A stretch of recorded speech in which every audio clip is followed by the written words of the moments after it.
Continuing. The cry of the 9th Aethyr, which is called Zip. And Zip is one of my favorite ones that I haven't had a significant vision with. There are certain senses about it, but I mean, I'm satisfied with my operations, but I am relating Crowley's experiences here. The terrible curse that is the call of the 30 authors sounds like a song of ecstasy and triumph.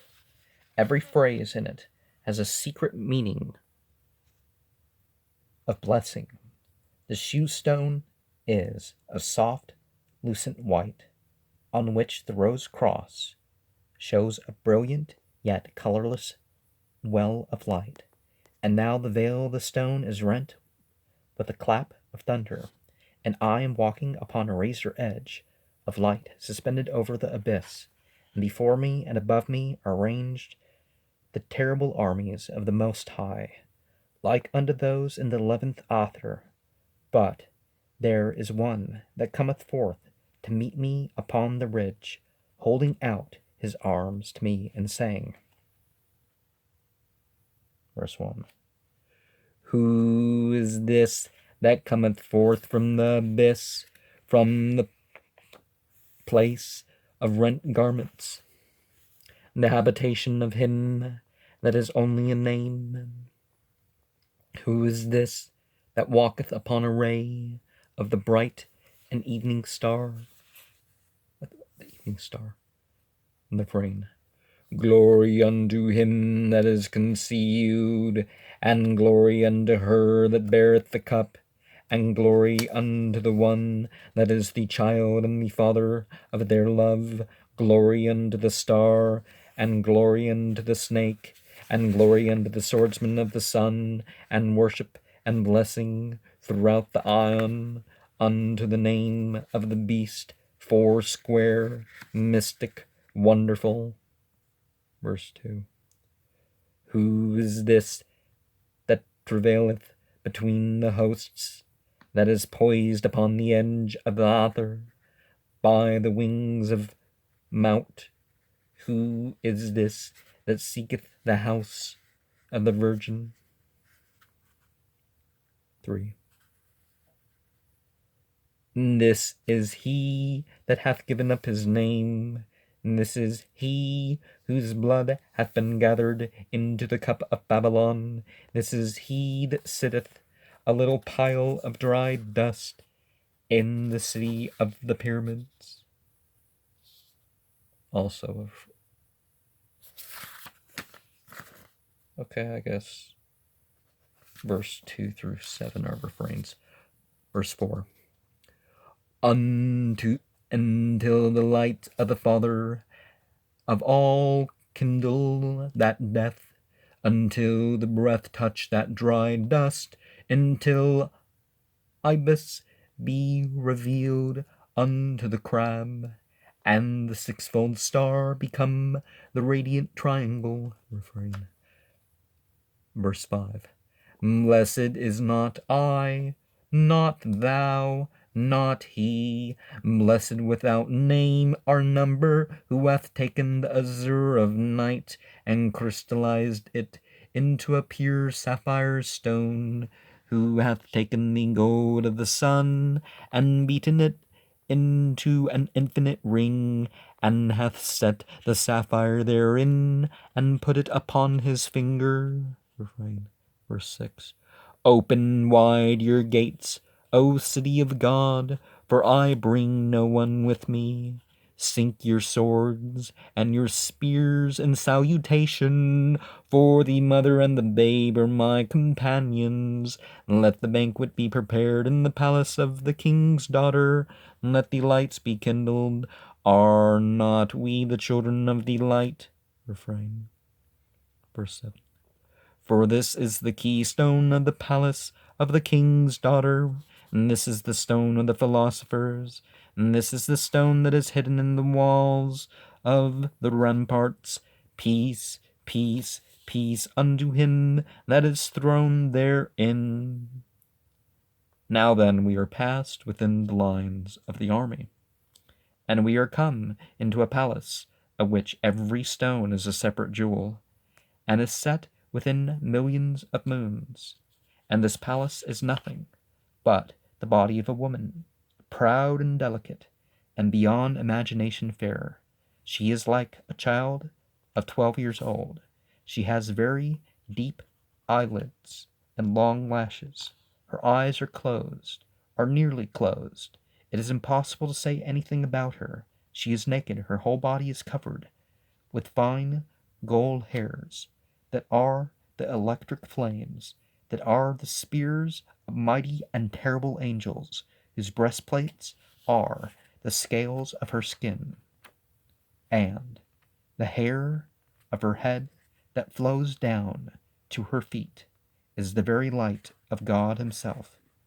All the glories beheld by the seer of the authors.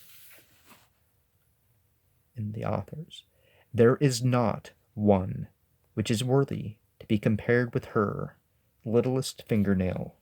For although he may not partake of the author without the ceremonial preparations, even the beholding of this author from afar is like the partaking of all the former authors.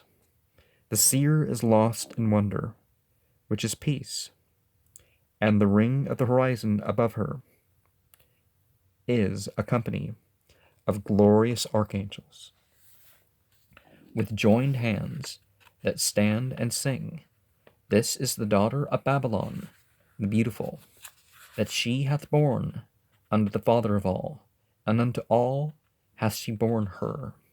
This is the daughter of the King. This is the Virgin of eternity. This is she that the Holy One hath wrested from the giant time, and the prized of them that have overcome space. This is she that is set upon the throne of understanding. Holy, holy, holy is her name, not to be spoken among men.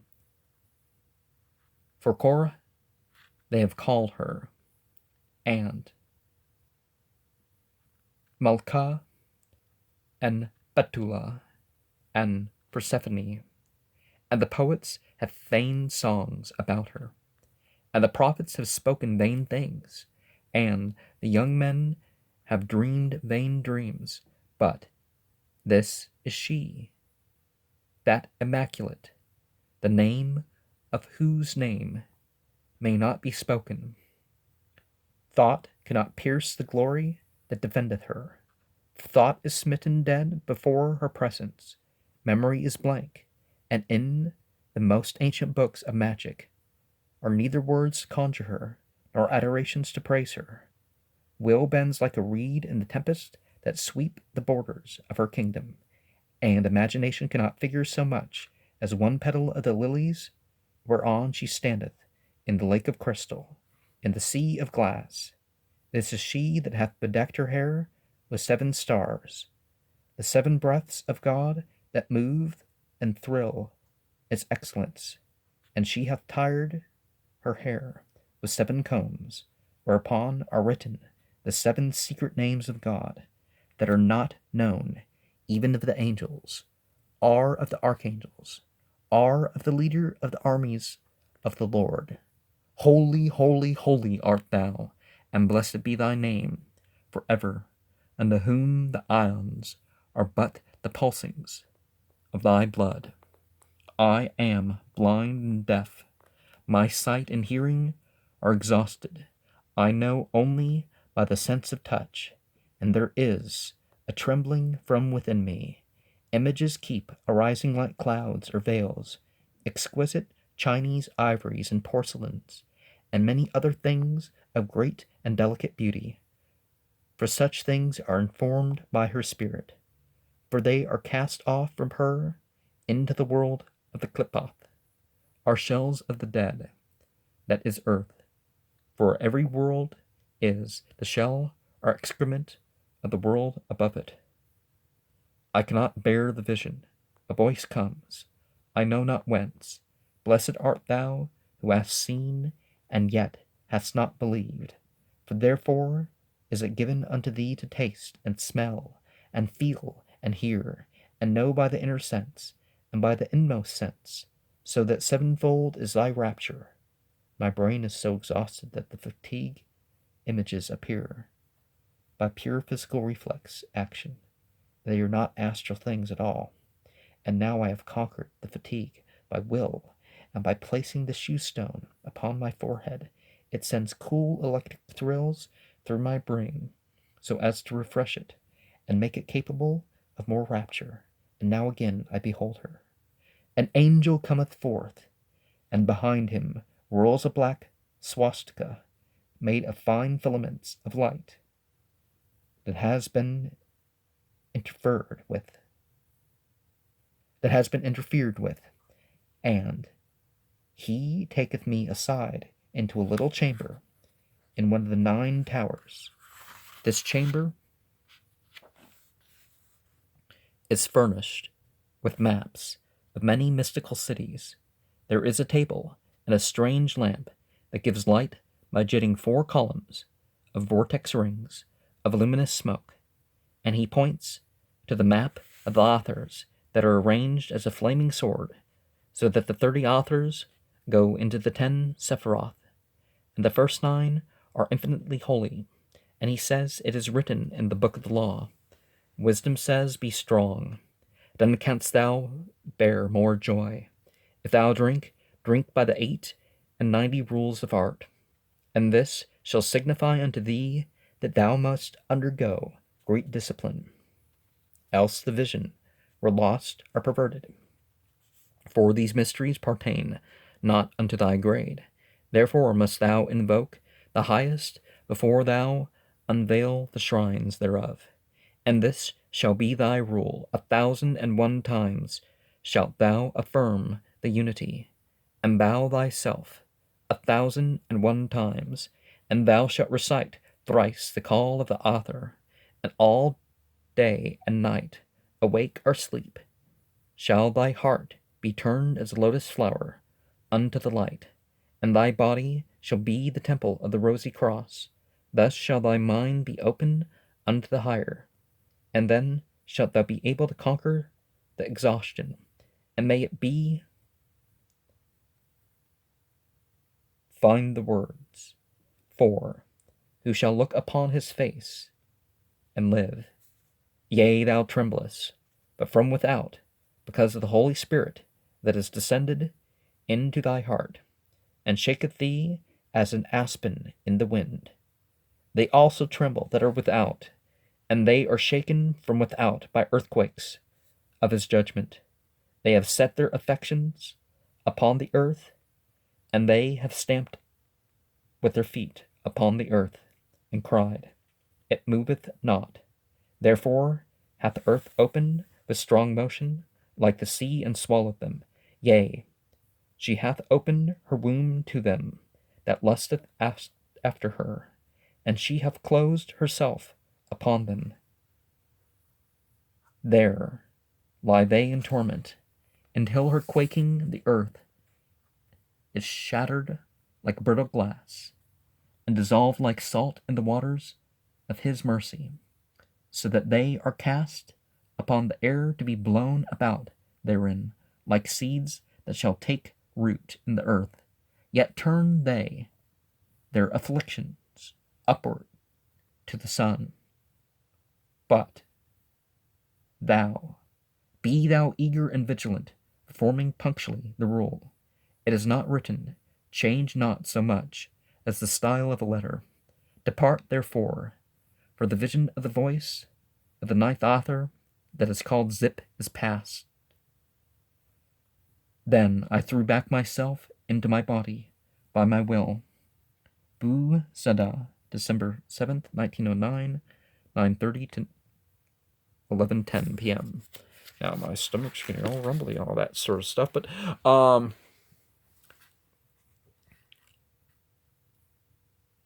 we see, the experiences of others that are trying to come through, but we see a sort of methodology.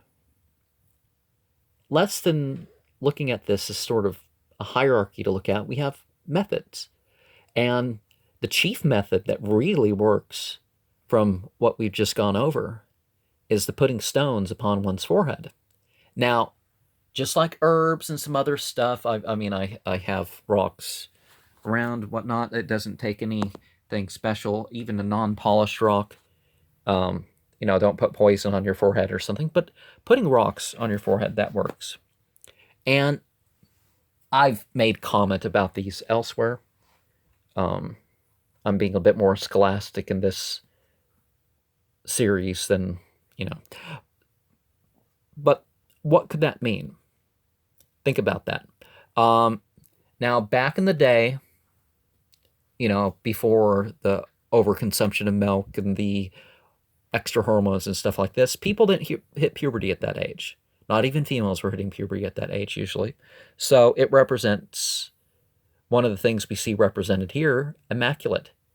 She's not at the point where she should be getting married or getting with a male otherwise or whatnot. It's just not the time. And yeah, it's particularly the time that people can point out, hey, in a few years you're going to be hot. Or, don't say that. Really, dude, don't say that. But don't say that to people. That's not going to go over well, or it might not. It probably won't go over well. But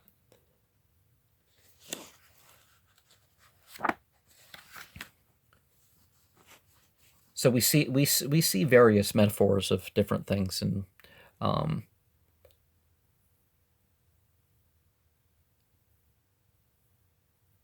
Babylon. We can kind of refer to Bifrons in the Goetia. Not Goetia. It's Gothtia, whatever. That's the Greek way of saying it. Gothtia. I don't know who started saying Goetia. It was probably picked up by Carol Pokeranine wasn't the first one, but I occasionally make that mistake.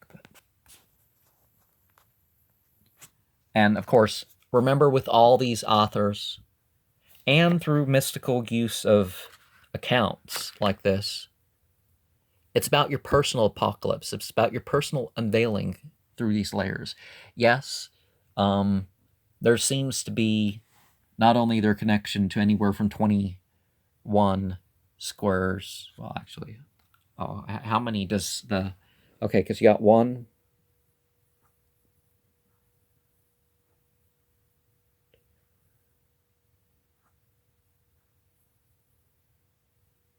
So 53 squares with the 10th Aethyr.